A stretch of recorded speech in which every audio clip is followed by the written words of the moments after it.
भगवान श्री कृष्ण के जन्म की पौराणिक कथा। भाद्रपद कृष्ण अष्टमी तिथि की घनघोर अंधेरी आधी रात को रोहिणी नक्षत्र में मथुरा के कारागार में वसुदेव की पत्नी देवकी के गर्भ से भगवान श्री कृष्ण ने जन्म लिया था। यह तिथि उसी शुभ घड़ी की याद दिलाती है और सारे देश में बड़ी धूमधाम से मनाई जाती है। द्वापर युग में भोजवंशी राजा उग्रसेन मथुरा में राज्य करता था। उसके आत्ताई पुत्र कंस ने उसे गद्दी से उतार दिया और स्वयं मथुरा का राजा बन बैठा।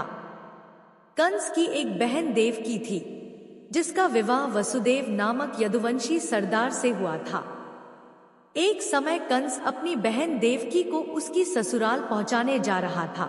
रास्ते में आकाशवाणी हुई, हे कंस, जिस देवकी को तू बड़े प्रेम से ले जा रहा है, उसी में तेरा काल बसता है।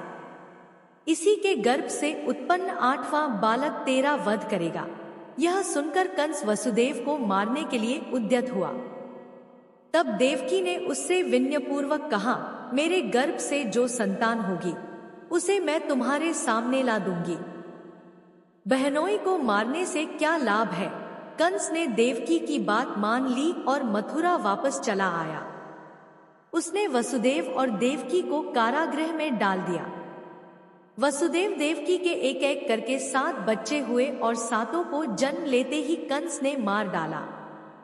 अब 8वां बच्चा होने वाला था। कारागार में उन पर कड़े पहरे बैठा दिए गए। उसी समय नंद की पत्नी यशोदा को भी बच्चा होने वाला था।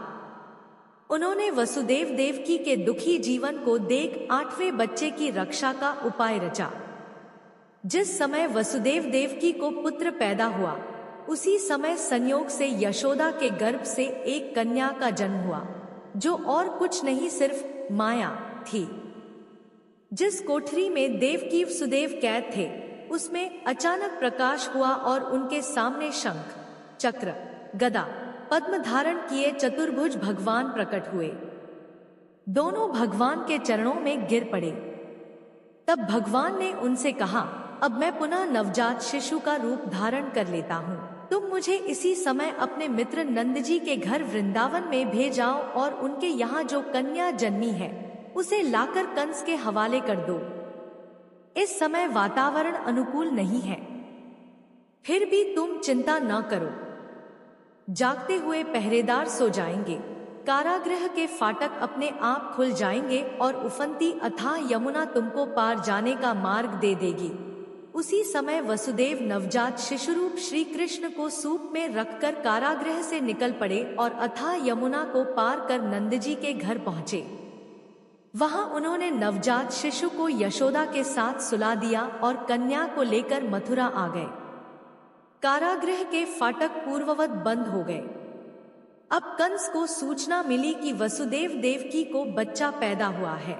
उसने बंदीगृह में जाकर देवकी के हाथ से नवजात कन्या को छीनकर पृथ्वी पर पटक देना चाहा, परंतु वह कन्या आकाश में उड़ गई और वहां से कहा, अरे मूर्ख, मुझे मारने से क्या होगा? तुझे मारने वाला तो वृंदावन में जा पहुंचा है। वह जल्द ही तुझे तेरे पापों का दंड देगा। यह है कृष्ण जन्म की कथा।